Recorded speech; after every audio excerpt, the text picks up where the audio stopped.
parallelogram PQRS. PQ is equal to 10 centimeter. Okay, the altitudes corresponding to the sides PQ, SP are SM and NQ. அது எவ்வளவு கொடுத்திருக்காங்க அப்படின்னா PQ வந்து PQ க்கு வந்து SM is the altitude. இது எவ்வளவு கொடுத்திருக்காங்க 6 ன்னு கொடுத்திருக்காங்க. இது வந்து 8 cm ன்னு கொடுத்திருக்காங்க. இப்போ என்ன கேக்குறாங்க SP is equal to எவ்வளவுன்னு கேட்டிருக்காங்க. ஓகே, ப்ராப்ளத்தை நான் சொல்றேன். இது வந்து ஒரு parallel graph. இந்த parallel graphல altitude கொடுத்திருக்காங்க. ஓகே, ரெண்டு altitude கொடுத்திருக்காங்க. ஒரு சைடு என்னன்னு கேக்குறாங்க. சரி, இப்போ சாதாரணமா parallel graphோட ஃபார்முலா என்ன? base into altitude. அதான் parallel graphோட ஏரியா ஃபார்முலா. சரி, இப்போ இந்த பேஸ் எடுத்துக்கணும்னு வச்சுக்கோங்க. PQ into altitude எது? SM. இது வந்து ஏரியா ஆஃப் த PQRS. இது ஒரு ஃபார்முலா. இப்போ பேஸ் இதை எடுத்துட்டோம்னா ஆல்டிடியூட் இது, அப்ப அது கூட எழுதலாம் ஃபார்முலா.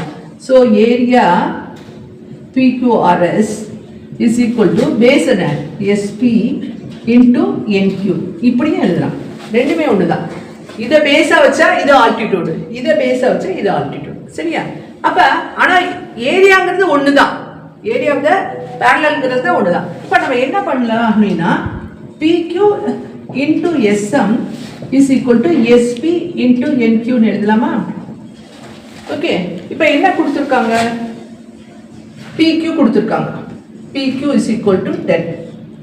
அடுத்தது வந்து SM இஸ் ஈக்குவல் டு 6. அடுத்தது வந்து SP என்னன்னு கேட்டிருக்காங்க. NQ is equal to 8. அப்படியே சப்ஸ்டியூட் பண்ணலாமா? ஸோ இதெல்லாம் சென்டிமீட்டர்னு கொடுத்துருக்காங்க.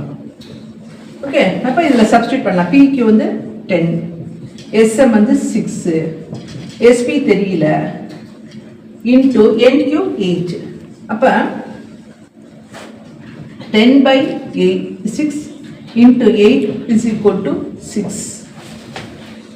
அப்போ இது எவ்வளவு? 60 divided by 8.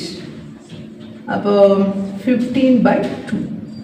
15/2 7.5 centimeter. இது என்னது? X. What is X? X is SP.